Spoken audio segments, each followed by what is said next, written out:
In this show, the medium is part of the argument. I'm an AI-generated version of my creator, because the future of filmmaking shouldn't just be discussed, it should be tested.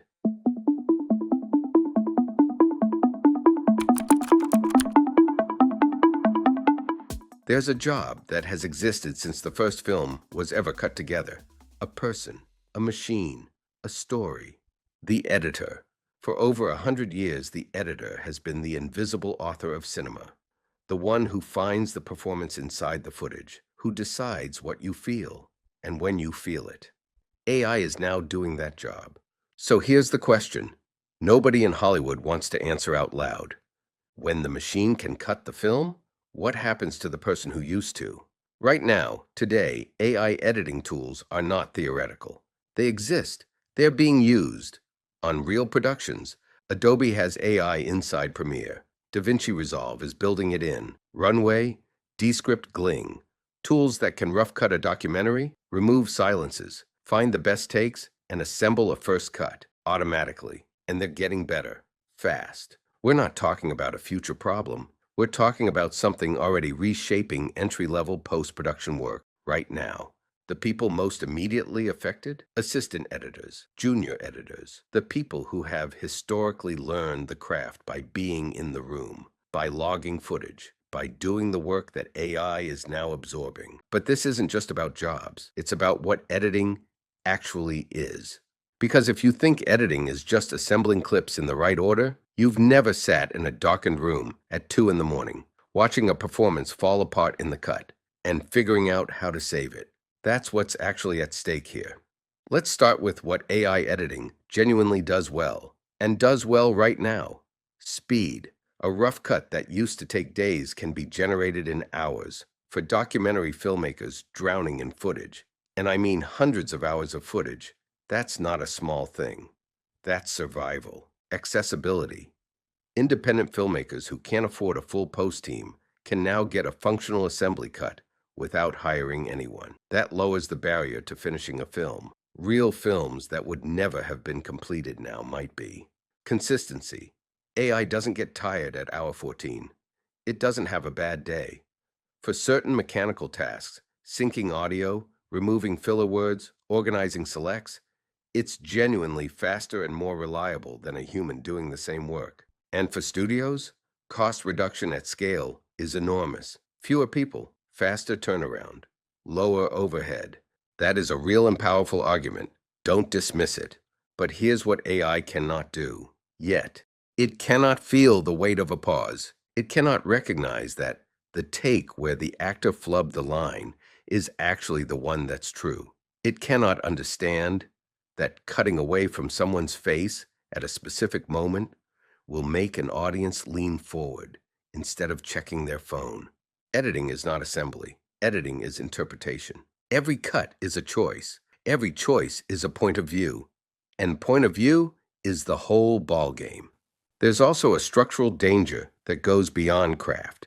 The junior editor position, the assistant, the apprentice. That's how the craft has always been transmitted. You learn by watching a great editor work, by being in proximity to their decisions, by making mistakes on low-stakes material and having someone correct you. AI is absorbing exactly that level of work, the entry-level work, the learning by doing work, which means the pipeline that produces great editors in 10 years is being quietly dismantled right now. And nobody's talking about it loudly enough. I've been in post-production for over 40 years. I was there when we went from flatbed film editing to tape. I was there when non-linear editing arrived, and everyone said the editor was finished. Avid was going to replace everything. It didn't. It changed everything, but it didn't replace the human judgment at the center of it. So I try to hold that history when I look at what's happening now, but something feels different this time. When Avid arrived, it democratized the speed of editing. The craft itself, the decisions, the instincts, the storytelling, that still required a human being with experience and taste. What AI is reaching for is the decision-making itself. Not just the mechanics, the judgment. That's new territory. And what concerns me most isn't the senior editors. The Walter Murchs of the world aren't going anywhere. Their instincts, their reputations, their relationships. Those are not replicable by a model. What concerns me is the 30-year-old who should be becoming the next Walter Murch, the one who's currently being told their skills aren't needed at the entry level anymore. Because here's the thing about mastery. You can't skip the middle part.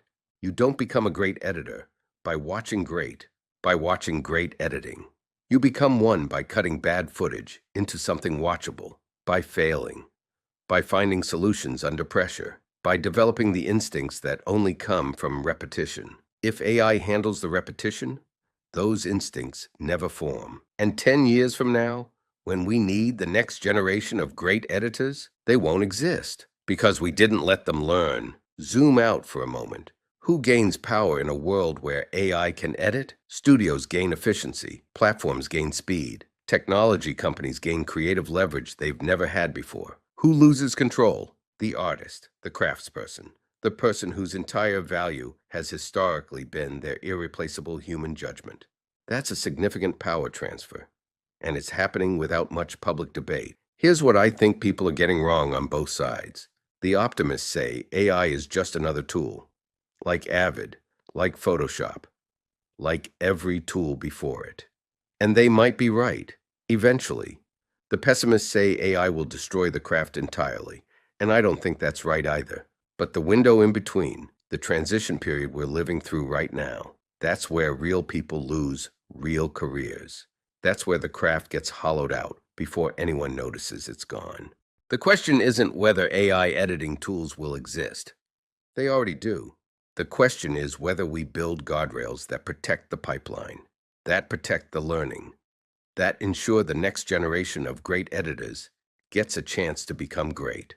So here's what I want to ask you directly. If you're an editor, working or aspiring, I want to know, are you already feeling this? Is AI showing up in your workflow? Is it helping you? Or is it threatening you? Or both? And if you're a producer, a director, a studio executive, I want to ask you something harder. When you choose an AI tool over a junior editor to save money on a cut, what are you actually choosing? You're choosing short-term efficiency over long-term craft. You're choosing cheaper now over better later. And the industry will feel that choice. Maybe not this year, maybe not next year, but it will feel it. Drop your experience in the comments. Tell me I'm wrong. I genuinely want to hear it. Because this conversation needs more voices in it, not fewer. The last film editor hasn't sat down for their final cut yet.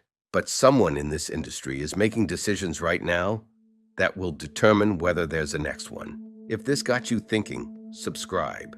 Because this conversation is just getting started. Join me on Substack, politicsofai.substack.com. That's where the real conversation continues.